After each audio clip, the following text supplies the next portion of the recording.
Completely CCTV footage যেটা দেখেছি এটা মব লিঞ্চিং। এন্টায়ার ফ্যামিলিকে মেরে ফেলার জন্য এসেছিল। বাইরে 200 জন জমায়েত ছিল, ভিতরে ঢুকেছে 53 জন, 53। Not only that very culprit Azizul Gazi. ভাবা যায়? এটা কখনো ভাবা যায় না।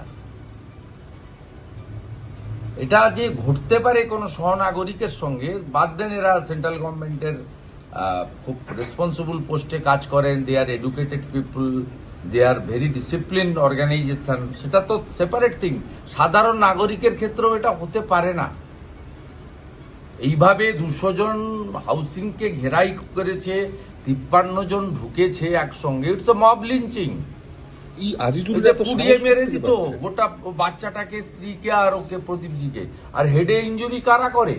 হেডে ইঞ্জুরি কি ভালোবাসার ধাক্কি নাকি? মেরে ফেলার জন্য। ডাক্তার বলছে আপনি পালান এখান থেকে, রক্ত মুছে আসুন। ডাক্তার অলসো প্যানিক, টেরারাইজ, দে আর টেরারিস্ট। এই আজিজুলরা এত সাহস পাচ্ছে কোত্থেকে শুভেন্দুদা? আরে not only mister Gazi, 53 people ঢুকেছে, 53টাকে অ্যারেস্ট করতে হবে। এবং মেডিকেল রিপোর্ট আমি পড়েছি, নট স্যাটিসফাইড। কাট ইঞ্জুরি বলে ছেড়ে দিয়েছে ডাক্তার। এটা ভয়ে, ডাক্তারকে দোষ দিচ্ছি না। আমরা কল্যাণী এইমসে নিয়ে যাচ্ছি for better treatment and CT scan এবং যা যা মেডিকেল রিপোর্ট ফর্মালিটিজের জন্য। আমি কমিশনারের সঙ্গে ওভার টেলিফোন কথা বলেছি। উনি কালকে ওনার মিসেস অসুস্থতার জন্য আজকে স্টেশনে নেই, কালকে ওনাদের ডেকেছেন। ডিপার্টমেন্ট অলসো ওনাকে সাপোর্ট দেবে।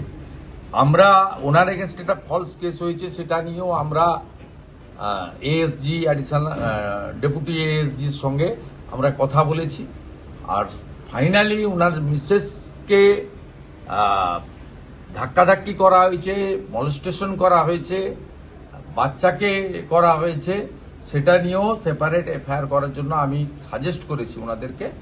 এবং ওনারা সেই মতো ডিসকাশন নেবেন। ওনার সব কলিগরা এসেছেন, ওনাদের যে অ্যাসোসিয়েশন আছে তারা এগিয়ে এসেছেন। কিন্তু পুলিশেরও আরো প্রোঅ্যাক্টিভ হওয়া উচিত ছিল। It's a not a political issue, এটা কমপ্লিটলি একটা ল অ্যান্ড অর্ডার ইস্যু। এটা ক্রিমিনালদের কাজ।